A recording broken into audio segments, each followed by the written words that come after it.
बिहार में अक्सर शादी ब्याह में बाल बालाओं के अश्लील डांस का आयोजन किया जाता है। ऐसे में कई बार कानून के उल्लंघन का मामला सामने आता है। यहाँ ग्रामीणों इलाकों में विवाह के मौके पर देसी कट्टे के साथ बाल बालाओं ने जमकर ठुमके लगाए हैं। इसके बाद इसका वीडियो सोशल मीडिया पर तेजी से वायरल हो रहा है। दरअसल भागलपुर जिले के सुल्तानगंज में देसी कट्टे के साथ बाल बालाओं के अश्लील डांस का एक वीडियो तेजी से वायरल हो रहा है, जहां सुल्तानगंज थाना क्षेत्र के कृष्णानंद स्टेडियम में सामूहिक बाल विवाह का आयोजन किया गया था, जिसमें करीब 30 जोड़े की शादी की गई। इसी दौरान बाल बाला का नृत्य का आयोजन भी रखा गया था। इसी में बाल बालाओं के अश्लील डांस का वीडियो तेजी से वायरल हो रहा है। दरअसल भागलपुर जिले के सुल्तानगंज में देसी कट्टा के साथ बाल बालाओं के अश्लील डांस का एक वीडियो तेजी से वायरल हो रहा है, जहां सुल्तानगंज थाना क्षेत्र के कृष्णानंद स्टेडियम में सामूहिक बाल विवाह का आयोजन किया गया था, जिसमें करीब 30 जोड़ों की शादी कराई गई। इसी दौरान बाल बालाओं का नृत्य का आयोजन भी रखा गया था। इसी में बाल बालाओं के अश्लील डांस का वीडियो तेजी से वायरल हो रहा है। हालांकि हमारा चैनल इस वायरल वीडियो की पुष्टि नहीं करता है। जगदीशपुर अंचल अधिकारी ने बुधवार को 63 भूमिहीनों को बसोबासी जमीन का पर्चा दिया। ये सभी भूमिहीन भागलपुर शहर में झुग्गी झोपड़ी बनाकर रह रहे थे, जो कि कई वर्षों से बसोबासी जमीन के मांग को लेकर कई संघर्ष करते आ रहे थे। जिलाधिकारी भागलपुर के पहल पर इन लोगों को भूमि उपलब्ध कराया गया। सभी को जमीन पंचायत के जमनी और पिस्ता गांव में मौजूद सरकारी जमीन का पर्चा दिया गया। इस मौके पर प्रखंड विकास पदाधिकारी सहित कई अधिकारी एवं राष्ट्रीय जनता दल झुग्गी झोपड़ी प्रकोष्ठ के जिला अध्यक्ष शंकर गुप्ता के नेतृत्व में जगदीशपुर प्रखंड कार्यालय परिसर में भूमिहीन लाभुकों को प्रखंड विकास पदाधिकारी एवं अंचल अधिकारी के द्वारा भूमिहीन को 63 लोगों को भूमि का पर्चा दिया गया, जिसमें पुरुष एवं महिला शामिल हैं। अंचल अधिकारी सुजीत कुमार सुदन यादव ने कहा कि बचे हुए लोगों को बाद में पर्चा दिया जाएगा। यह जमीन ग्राम पंचायत बैजानी खीरीबान जमीन पंचायत में मिला। वर्षों से भूमिहीन लोग इसकी मांग कर रहे थे। पर्चा मिलने के बाद भूमिहीनों में खुशी की लहर दौड़ उठी और जिलाधिकारी, प्रखंड विकास पदाधिकारी, अंचल अधिकारी जिंदाबाद के नारे लगाए और सरकार का आभार व्यक्त किया। जिला अध्यक्ष शंकर गुप्ता ने सरकार और पदाधिकारियों का आभार प्रकट करते हुए कहा कि भूमिहीनों को सरकार ने जमीन देकर बसाने का उत्कृष्ट कार्य किया है, जबकि भूमिहीन 14 दिनों से हड़ताल पर बैठे थे अपनी मांग को लेकर, लेकिन आज उनकी मांग पूरी हो गई। बताइए कितना खुश है? बहुत खुश है हम लोग। संपूर्ण दुग्गी झोपड़ी प्रकोष्ठ जो है पूरा आज खुश है। सब दुग्गी झोपड़ी वासियों आया हुआ है। हम लोग बहुत खुश हैं, बेहद खुश हैं। हम लोग का संघर्ष आज पूरा हुआ। आज हम लोग को 63 आदमी को पर्चा दिया गया है। बाकी जो छूटा हुआ है उनको बोले हैं सीओ साहब के 1-2 दिन में हम कर देंगे। और उसके बाद हम माननीय डीएम साहब से, नीतीश कुमार जी से, तेजस्वी यादव जी से, सीओ साहब से ये प्रार्थना करेंगे, बीडीओ साहब से, कि जल्द से जल्द इन लोग को इंदिरा आवास दे दिया जाए, ताकि जमीन नापी होने के बाद इंदिरा आवास दे दिया जाए। इन लोग को घर बना लेगा अपना, और घर बना के अपना वास करेगा। हम लोग इसलिए बहुत खुश है आज।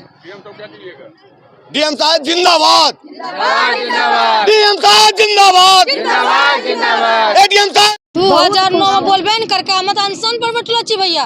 9 दिन भूख हड़ताल करी के 14 दिन 14 दिन आ फिर सीओ साहब जूस पी लेलके हमरा सबके, तब हड़ताल तोड़बेलके। आज कितना खुश हो? खूब खुश, खूब खुश। जहाँ जमीन मिलेगा आप लोग लेने के लिए तैयार हैं ना? हाँ, तैयार छी। कोई दिक्कत नहीं, कोई दिक्कत नहीं। सीओ साहब जिंदाबाद, सीओ साहब जिंदाबाद। बांका जिला के धोरैया के छपड़ी नानंग गांव की रहने वाली नसरीन प्यार में धोखा खाने के बाद पुलिस उप महानिरीक्षक पूर्वी क्षेत्र विवेकानंद के कार्यालय पहुंची और अपनी आप बीती डीआईजी से बताई। नसरीन ने बताया कि गांव के ही मोहम्मद वसीम से 1 साल से बातचीत हो रही थी और दोनों के बीच प्रेम था। वहीं दोनों के बीच कई बार शारीरिक संबंध भी बना था। वहीं जब इस बात की जानकारी लड़की के माता पिता को हुई तो तब वह लड़के माता पिता से बात करने के लिए गए, जिस पर लड़के के पिता के द्वारा शादी से इनकार कर दिया गया और लड़का भी अब शादी करने से इनकार कर रहा है, जिसको लेकर धोरैया थाने में मामला भी दर्ज कराया गया है। लेकिन पुलिस के द्वारा कोई कार्रवाई नहीं किए जाने के बाद पीड़िता आज डीआईजी कार्यालय पहुंची और अपनी गुहार लगाई है, जिस पर डीआईजी ने कार्रवाई का भरोसा दिया है। एक लड़का साथ हम बात करे लिए, 1 साल बात कर लिए। मैं लड़का कल के शादी करबो में भाई हो जाए से तब पुनः गलिए माई गेले वो हमरे रूम पर रहे लगले, खाना पीना माई खावे लगले, भगावे लगले, गोड़ पकड़े लगले। कल के शादी करबो एकरा से हमरा 2 महीना अमल रही गलोले। हम कहलिए मत हम दर्द कौन दवा खिलाए दिल के अमल खराब हो गए। मोस लड़का अले तो हमरो बोलाल के मोस कल के या न शादी करबो न अले इनकार करे लगले, कहे लगले ना करबो शादी पंचायती बैठा लिए ना अले। लड़का ओकरो पिताजी अले कल के ना करतो शादी, जौन ची करना हो तो जो करी लियो। हमरा मो घर बोला के ले कल के चल शादी करबो, मो हमरा मार लके घर में बंद करी का। रो पिताजी ना रो अम्मी ना रो ओसी में ना आरो घर से भगा दिल के, धमकी दिल के, कल के केस करबो तोरा जिंदा दफनिया देबो। हमरो अमीर चले सोना आरो चांदी फुसला के ले के कल के शादी करबो दे। अब कहे लगले ना करबो शादी, आ केस कर ले चमो थाना में 1 तारीख तक कुछ ना सुनवाई हो रलो यार। शादी 1 तारीख केस कर ले। भागलपुर के जगदीशपुर थाना क्षेत्र अंतर्गत बलुआचक के वर्तमान मुखिया मुकेश मंडल ने गांव के ही सरपंच पर आरोप लगाते हुए कहा कि हम पर इसी गांव का सरपंच जवाहरलाल यादव ने मेरे और मेरे परिवार पर लगातार तीसरी बार जानलेवा हमला कराया गया है। हम लोग काफी डरे सहमे हैं, जिसको लेकर आज मुखिया मुकेश मंडल अपने जान माल की गुहार लगाने डीआईजी कार्यालय पहुंचे और आवेदन सौंपा। पर इस तरह का जानलेवा हमला क्यों कर रहे हैं, या फिर मुखिया मुकेश मंडल खासकर सरपंच को ही टारगेट क्यों कर रहे हैं। हालांकि मुखिया मुकेश मंडल के आवेदन के हिसाब से अभी तक सरपंच के किन्हीं लोगों को गिरफ्तार नहीं किया गया है। अब देखने वाली बात यह होगी कि प्रशासन इस पर क्या कदम उठाती है। महसूस कर रहे हैं। सबसे दुखद ये बात है कि 4 दिसंबर की घटना है और अब तक कोई भी सदस्य जिसमें नामजद है अब तक नहीं पकड़ा गया है। सबसे दुखद इसको लेकर के हम थाना प्रभारी से मिले, हमारा आईओ से मिले और आज डीआईजी साहब से मिलने के लिए आए हैं। हो सके तो एसएसपी साहब से गुहार लगाएंगे कि हमारे पूरे परिवार को जल्द से जल्द सुरक्षा मुहैया करा जाए, आरोपी को पकड़ा जाए। क्या लगता है अगर सुरक्षा नहीं मिला तो क्या आप लोग को किसी भी समय हत्या हो सकता है, क्योंकि 1 साल में 3 बार जानलेवा हमला हो चुका है। इस बार तो वो लोग पिस्टल से वार किए हैं, तो ग्रामीण लोग नहीं दौड़ते तो जान चला जाता है। तो ग्रामीण लोगों को काफ़ी सहयोग जान बच पाया है। क्या नाम है? रोशन कुमार। मुखिया जी छोटे भाई हम पीएचडी कर रहे हैं।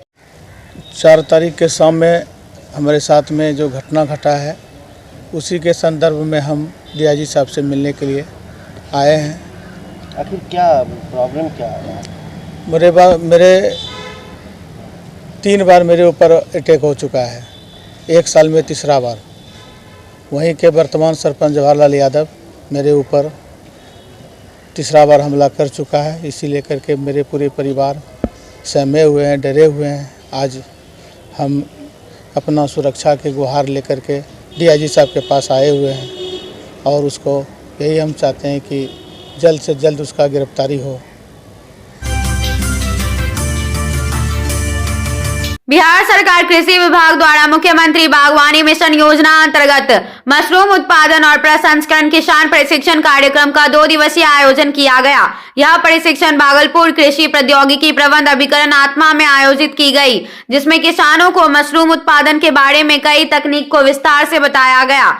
वह प्रशिक्षण कार्यक्रम 2 सत्र में आयोजित की गई। पहले सत्र में मशरूम को कुशलतापूर्वक किस तरह उत्पादन किया जाए, इस पर चर्चा की गई। उसके बाद सिंग विलिविंग का सत्र आयोजित किया गया, जिसमें किसानों को खेतों में ले जाकर उत्पादन कैसे हो रहा है उसे पर विचार विमर्श किया गया। साथ ही मार्केटिंग और पैकेजिंग पर भी चर्चा की गई। उद्यान विभाग से किसानों को लाभ देने की बात बताई। इस कार्यक्रम का मुख्य उद्देश्य है मशरूम से जुड़े किसान अब जिला ही नहीं अन्य राज्यों में भी विस्तार पूर्वक अपने मशरूम का व्यवसाय कर सके।